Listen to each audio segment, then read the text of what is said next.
దేశ తొలి ఉప ప్రధాని కేంద్ర హోంశాఖ మంత్రిగా పనిచేసిన భారతరత్న సర్దార్ వల్లభాయ్ పటేల్ 150వ జయంతిని పురస్కరించుకుని కేంద్ర యువజన క్రీడల మంత్రిత్వ శాఖ ఆధ్వర్యంలో ఏక్ భారత్ ఆత్మనిర్భర్ భారత్ నినాదంతో నెహ్రూ యువ కేంద్రం మహబూబ్ నగర్ వారి సహకారంతో మంగళవారం గద్వాల తేరు మైదానం నుంచి పట్టణ పురవీధుల గుండా యూనిటీ మార్చ్ నిర్వహించారు.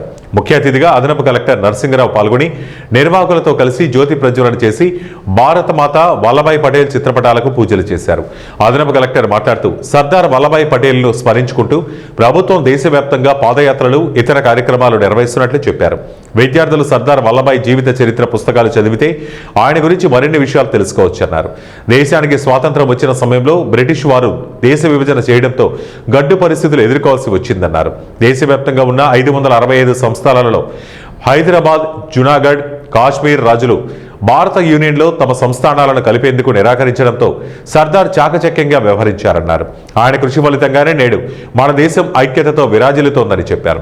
దేశవ్యాప్తంగా పలు కులాలు, మతాలు, జాతుల ప్రజలు నివసిస్తున్నప్పటికీ వివిధ సంస్కృతి సాంప్రదాయాలు కలిగిన అనేక భాషలు మాట్లాడే ప్రజలు ఉన్నప్పటికీ ఎలాంటి వైరుధ్యాలు లేకుండా భిన్నత్వంలో ఏకత్వానికి ప్రతీకగా నిలుస్తూ కలిసికట్టుగా జీవిస్తున్నామన్నారు. ఏక్ భారత్ ఆత్మ నిర్భర్ భారత్ నినాదంతో 2047 సంవత్సరం నాటికి భారతదేశం ప్రపంచంలోనే అగ్రగామిగా నిలిచేందుకు ఇలాంటి కార్యక్రమాలు దోహదపడతాయన్నారు. ఇప్పుడు విద్యార్థులుగా ఉన్న పిల్లలే అప్పటి వరకు యువతగా మారి దేశాభివృద్ధిలో తమ వంతు కీలక పాత్ర పోషిస్తారన్నారు. స్వాతంత్ర ఉద్యమాల్లో ఎన్నో త్యాగాలు చేసిన నాయకులను స్మరించుకుంటూ దేశ సమైక్యతకు బాటలు పరిచిన గొప్ప వాళ్లను ఆదర్శంగా తీసుకుని విద్యార్థులు ముందుకెళ్లాలని పిలుపునిచ్చారు. అనంతరం అదనపు కలెక్టర్ నిర్వాహకులతో కలిసి జెండా ఊపి ఐక్యత పాదయాత్రను ప్రారంభించారు.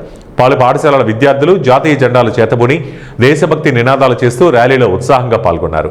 ఈ సందర్భంగా సాంస్కృతిక కార్యక్రమాలు, ఇతర కళాకారుల దేశభక్తి, భారతీయ సంస్కృతి సాంప్రదాయాలపై ఆలపించిన గీతాలు ఆకట్టుకున్నాయి.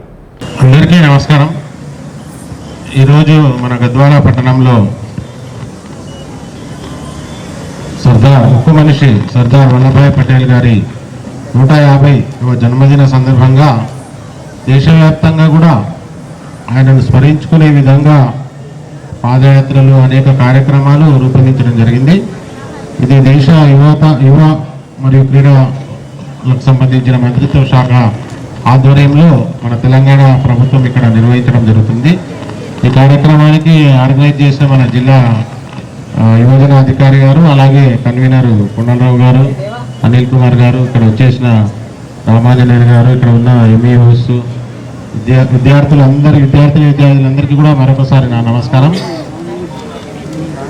సర్దార్ వల్లభాయ్ పటేల్ గారి జన్మదినం వారు ఈ సందర్భంగా మీ అందరికీ కూడా దయచేసి ఆయన జీవిత చరిత్ర చదవండి.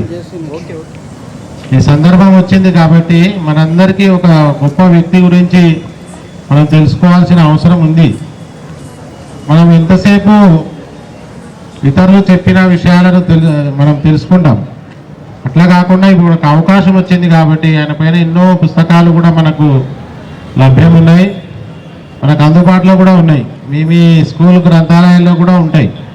తప్పనిసరిగా ఈ సందర్భంగా మీరు చదివితే ఎక్కువ తెలుసుకోగలుగుతారు.